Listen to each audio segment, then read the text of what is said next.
Welcome, everyone. This will be the first broadcast. I'm going to read a book, and this is going to be my literary broadcast. We'll do some more sports stuff later, but it's a book that I feel is essential during this time period for us to really be able to understand the world we're in, and it's important to learn because a lot of people haven't read this book. So I'm going to be reading, and this will be on my podcast as well, which will be a reading of George Orwell's 1984. First chapter, first reading. Chapter 1. It was a bright, cold day in April, and the clocks were striking 13.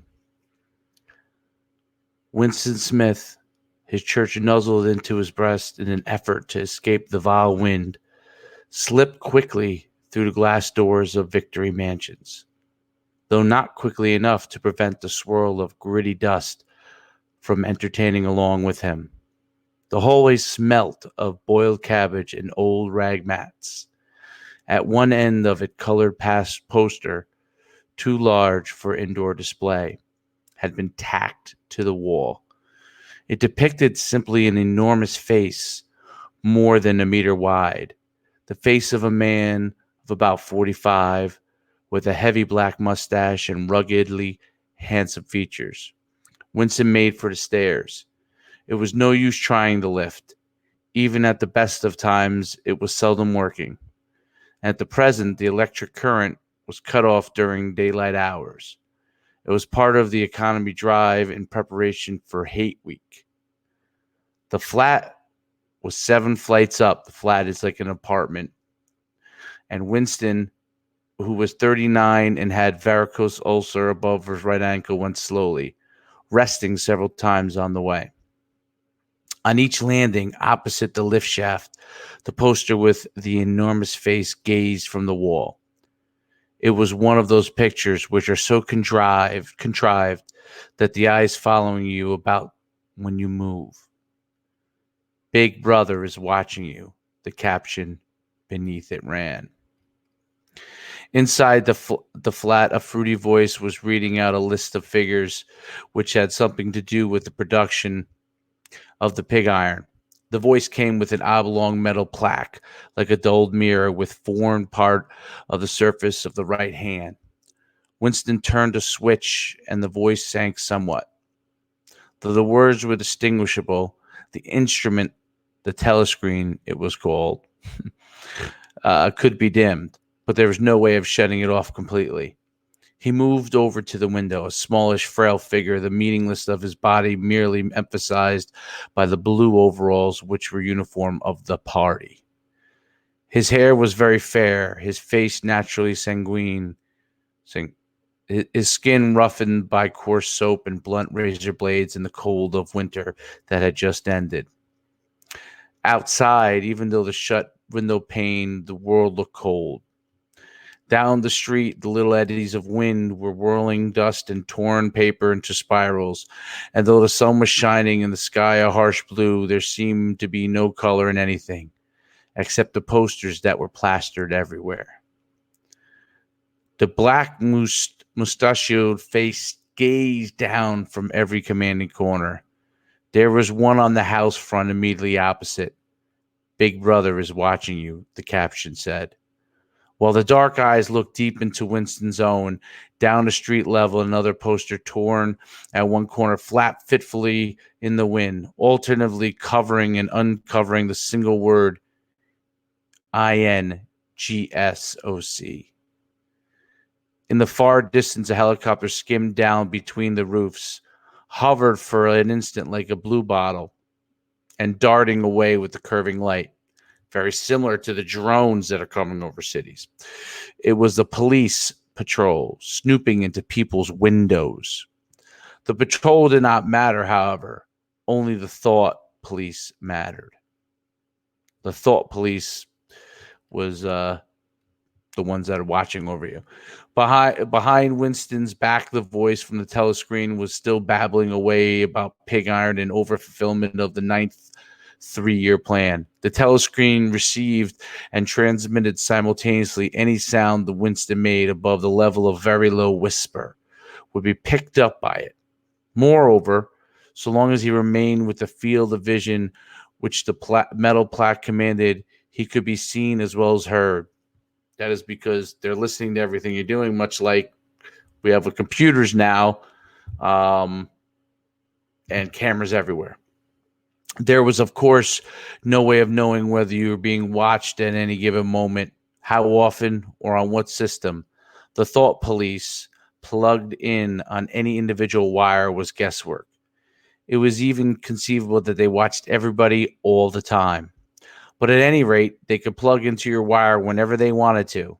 You had to did live, from the habit that became instinct, in the assumption that every sound you made was overheard, and except in darkness, every movement scrutinized.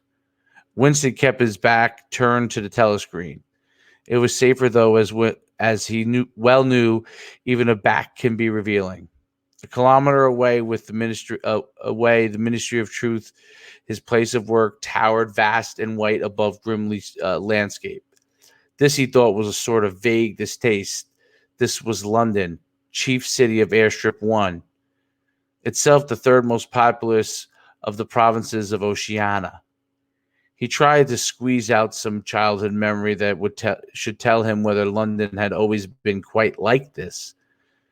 Where there are always these vistas of rotting 19th century houses, their sides shored up with bulks of timber, their windows patched with cardboard, and their roofs with corrugated iron, their crazy garden walls sagging in all directions. The bomb sites where the plaster dust swirled in the air and the willow herbs straggled over the heaps of rubble. The places where the bombs had cleared a larger patch and there had sprung up sordid colonies of wooden dwellings like chicken houses. It was no use, he could not remember. Nothing remained of his childhood except a series of bright lit table, occurring no background and mostly unintelligible. The Ministry of Truth, the Mini True, in Newspeak. Newspeak was the official language of Oceania. Just so you know, for a calendar, you could see more at the end, the appendix. If you happen to have 1984, you can see that. You'll see it later on. Was startlingly different from any other object in sight. It was an enormous pyramidal structure of glittering white concrete soaring up terrace after terrace. 300 meters into the air where Winston stood, it was just possible to read, picked out on the white face in elegant lettering, the three slogans of the party: war is peace, freedom is slavery, ignorance is strength. The Ministry of Truth contained, it was said, 3,000 rooms above the ground level and corresponding ramifications below. Scattering about London, there were just 3 other buildings of similar size and appearance. So completely they dwarfed the surrounding architecture that the roof, the Victorian mansions, you could see all 4 of them simultaneously. They were the homes of the 4 ministries between which entire apparatus of the government was divided. The Ministry of Truth, which concerned itself with news, entertainment, education, and fine arts. The Ministry of Peace, which concerned itself with war. The Ministry of Love, which maintained law and order. The Ministry of Plenty, which was responsible for economic affairs. Their names in Newspeak: Mini True, Mini Pax, Mini Love, Mini Plenty. The Ministry of Love was the really frightening one. There were no windows in it at all. Winston had never been inside the Ministry of Love, nor within half a kilometer of it. It was a place impossible to enter except on official business, and then only by penetrating through a maze of barbed wire entanglements, steel doors, and hidden machine gun nests. Even the streets leading up to its outer barriers were roamed by gorilla-faced guards in black uniforms armed with jointed truncheons. Winston turned around abruptly. He had set his features into the expression of quiet optimism, which it advisable to wear when facing the telescreen. He crossed the room into the tiny kitchen. By leaving the ministry at this time of day, he had sacrificed his lunch in the canteen and was aware that there was no food in the kitchen except a hunk of dark-colored bread, which had got to be saved for tomorrow's breakfast. He took down the shelf of the bottle of colorless liquid with a plain white label marked Victory Gin. It gave off a sickly, oily smell as of the Chinese rice spirit. Winston poured out nearly a teacup full, nerved himself for a shock, and gulped down like a dose of medicine. Instantly, his face turned scarlet and water ran out of his eyes. This stuff was like nitric acid, and moreover, swallowing in one had the sensation of being hit on the back of a head with a rubber club. The next moment, however, the burning in his belly died and the world began to look more cheerful. He took a cigarette from a crumpled packet marked Victory Cigarettes and incautiously held it upright, whereupon the tobacco fell onto the floor. With the next, he was more successful. He went back to the living room and sat at a small table that stood to the left of the telescreen. From the table drawer, he took out a pen holder, a bottle of ink, and a thick quarto-sized blank book with a red back and marbled cover. For some reason, the telescreen in the living room was in an unusual position. Instead of being placed as was normal in the end wall where it could command the whole room, it was longer wall opposite the window. Winston was now sitting, and which, when the flats were built, had probably been intended to hold bookshelves. By sitting in the alcove and keeping well back, Winston was able to remain outside at the range of the telescreen, so far as the sight went. He could be heard, of course, but so long as he stayed in the present position, he could not be seen. It was partly the unusual geography of the room that had suggested to him the thing that he was now about to do. But it had also been suggested by the book he had just taken out of the drawer. It was a peculiarly beautiful book. It was smooth, creamy paper, a little yellowed by age, was a kind that had not been manufactured for at least 40 years past. He could guess, however, that the book was much older than that. He had seen it lying in the window of the frowsy little junk shop in the slummy quarter of the town, just where he didn't remember, and had been stricken immediately by overwhelming desire to possess it. Party members were supposed not to go into ordinary shops. Dealing on the free market, it was called. But the rule was not strictly kept.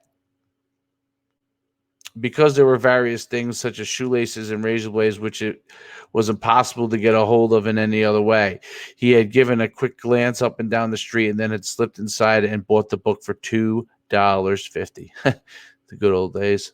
At the time, he was not conscious of wanting for any particular purpose. He had carried it guiltily home in his briefcase. Even with nothing written in it, it was a compromising possession. The thing that he was about to do was not to open a diary. This was not illegal. Nothing was illegal since there were no longer any laws. But if detected, it was reasonably certain that it would be punished by death or at least by 25 years in forced labor camp.